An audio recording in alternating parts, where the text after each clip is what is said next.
시청자 여러분 안녕하십니까? VOA 뉴스투데이 시작합니다.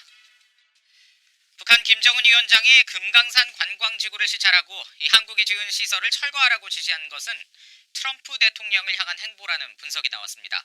북한이 정한 협상 시한인 연말을 앞두고 이 미국의 제재 완화를 계속 요구하고 있다는 건데요.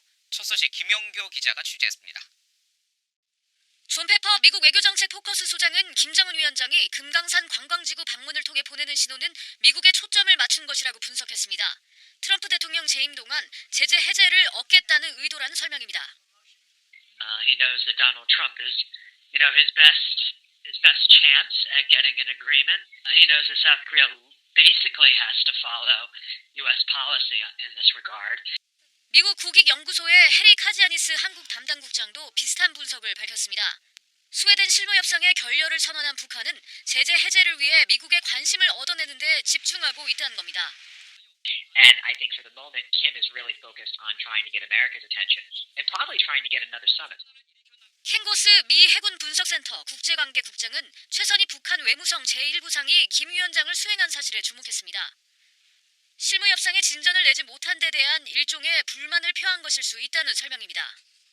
And the fact that Cho Sun-hui was part of this delegation that went to Mount Kumgan really kind of reinforces the point that this issue is really tied to the frustration that North Korea feels and the lack of progress that has been made in the U.S.-North Korean dialogue. 기본적으로는 한국에 대한 불만 표출이라는 지적도 있습니다. 김 위원장이 개성공단과 금강산 관광객의 의지를 밝히고 북한 당국은 미국과 관계없이 한국이 나서라고 거듭 주문했지만 한국이 따르지 않은 데 대한 불만과 북한 주민들에겐 자력갱생의 불가피성을 강조했다는 설명입니다. I think they're targeted at South Korea and at North Korea. It's a message internally, probably first of all, because he talks about repudiating a policy of dependence. 김 위원장이 한국에 의존한 선임자들이 매우 잘못했다면서 사실상 아버지 김정일 전 위원장 시대를 비판한 건 북한 경제의 시급한 내부적 변화를 예고한 것으로 분석됐습니다.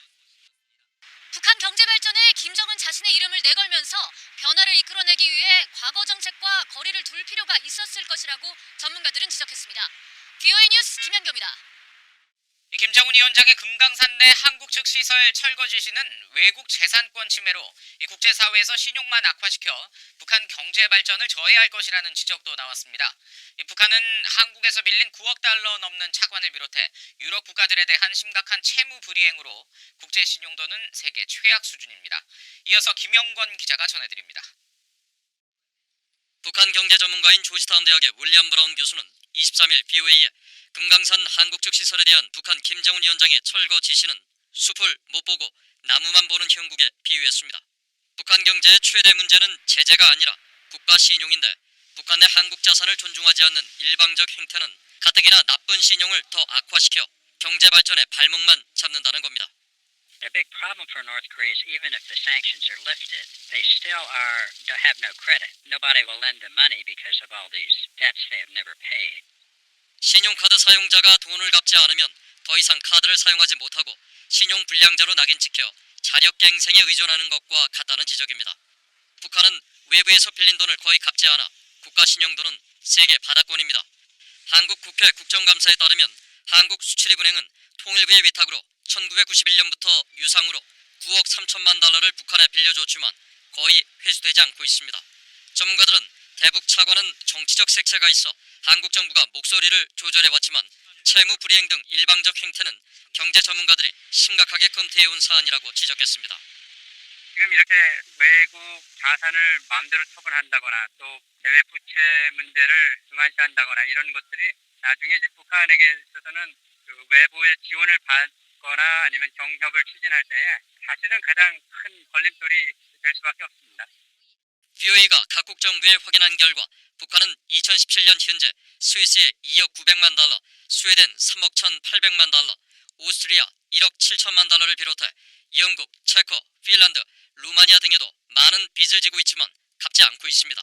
세계 최대 신용보험업체 가운데 하나인 아트라디우스는 채무 불이행 등 계약 의무 이행 능력 등을 평가한 올해 국가별 위험지도에서 북한을 다른 13개 나라와 함께 투자와 사업 환경이 세계에서 가장 위험한 나라로 꼽았습니다. 전문가들은 정치적 목적 때문에 사업 기회를 잃는 북한의 고질적인 행태가 이번에도 반복되는 것 같다며 장기적으로는 경제 발전의 부메랑이 될 수 있다고 경고했습니다. BA 뉴스 김영권입니다. 이 북한이 사이버 가상 공간에서 벌여온 위협 활동이 줄어들었다는 조짐이 전혀 없다고 미 하원 국토안보위원장이 밝혔습니다. 하원 국토안보위원장인 베니 톰슨 민주당 의원은 22일 하원 청문회에서 미국의 주요 사이버 위협 국가로 북한과 함께 러시아와 중국, 이란을 지목하며 이같이 말했습니다. 톰슨 의원은 그러면서 유엔 안전보장이사회 자료에 따르면 북한이 유엔 안보리 결의에 따른 대북 제재를 회피하기 위해 사이버 공간에서 2015년부터 18년까지 가상화폐 등 6억 7천만 달러를 탈취했다고 지적했습니다. 미국 뉴욕 유엔 본부에서 열리고 있는 73차 유엔 총회에서 미국은 북한의 비핵화 진전을 위해 협상에 복귀하라고 촉구했습니다. 그러나 북한은 미국의 새로운 접근법을 요구했습니다. 이현철 기자가 보도합니다. 유엔 본부에서 열린 유엔 총회 제1위원회 회의에서 미국의 로버트 우드 군축 대사는 북한의 비핵화 협상 복귀를 거듭 촉구했습니다. 북한의 김정은 위원장이 한 약속을 지켜야 한다는 겁니다.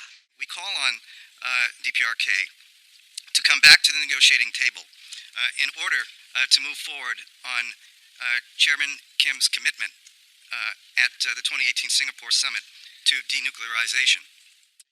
우드 대사는 이어 수많은 유엔 회원국들이 현재 상황을 이해하고 있고 한반도 문제 해결을 위한 미국의 노력도 잘 알고 있다고 말했습니다.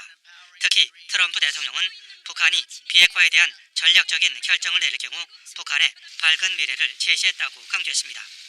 우드 대사는 또 북한 비핵화에 대한 미국의 입장에는 변화가 없다며 FFVD, 즉 최종적이고 완전한 북한 비핵화를 강조했습니다. Regarding North Korea, our goal remains the final, fully verified denuclearization of North Korea. 우드 대사는 그러면서 모든 유엔 회원국들은 북한의 핵미사일 시험 등에 따른 기존의 안보리 결의, 대북 제재들을 계속 전면 이행하는 것이 중요하다고 강조했습니다. 반면 북한은 또다시 미국의 새로운 접근법을 요구했습니다. In order to solve the nuclear issue of the Korean Peninsula, the United States needs to approach us with a new way of calculation after putting aside the current one. 북한은 이어 올해 말까지 미국의 용기 있는 결정을 기다릴 것이라면서 미국과 북한 간 대화의 운명은 미국의 접근법에 달려있다고 주장했습니다. 또 북한은 대화와 협상을 통해 문제를 해결하는 데 중점을 두고 있지만 미국이 북한을 무력으로 제압하려 한다면 주권과 국익을 보호하기 위해 새로운 길을 모색할 수밖에 없다고 위협했습니다. BOA 뉴스 이현철입니다. 유엔군 사령부는 비무장지대 출입 신청과 관련해 2018년 이후 2,220여 건의 신청을 받아 93% 이상 승인했다고 밝혔습니다. 유엔사는 22일 보도자료를 통해 최근 비무장지대 출입에 대한 유엔사 허가 문제와 관련한 언론 보도는 정확하지 않다면서 이 같은 내용을 공개했습니다. 그러면서 유엔사는 비무장지대 내 안전하지 않은 지역에 대한 출입 신청이나 필요 정보나 서류가 갖추지 않았을 경우에만 비무장지대 출입을 불허했다고 설명하고 대한민국의 주권을 존중하며 정전협정 준수와 집행 책임을 유지하고 있다고 강조했습니다. 북한 인권 문제를 정치적 수단으로 사용할 것이 아니라 전문적이고 비정치적 방식을 통해 지속적으로 공론화해야 한다는 지적이 제기됐습니다. 유엔 주재 한국 대사를 지낸 오준 경희대 교수는 23일 서울에서 열린 북한 인권정보센터 연례보고 세미나에서 정부의 북한 관계 개선 상황에서 북한 인권 문제 제기는 북한 정권 때리기라는 인식을 주는 것이 사실이지만 북한 인권 문제는 정치와 무관하게 지속적으로 다뤄져야 한다고 말했습니다. 통일부 장관을 지낸 홍용표 한양대 교수도 정치권에서는 북한 인권 이야기가 남북관계에 부정적 영향을 미친다며 소극적 태도를 보인다고 비판하고 북한 인권 문제는 지속적으로 거론되고 해결 노력이 이어져야 북한 주민들이 인간적인 삶을 영위할 수 있다고 강조했습니다. 이상으로 VOA 뉴스투데이 마칩니다. 함께해 주신 여러분 고맙습니다.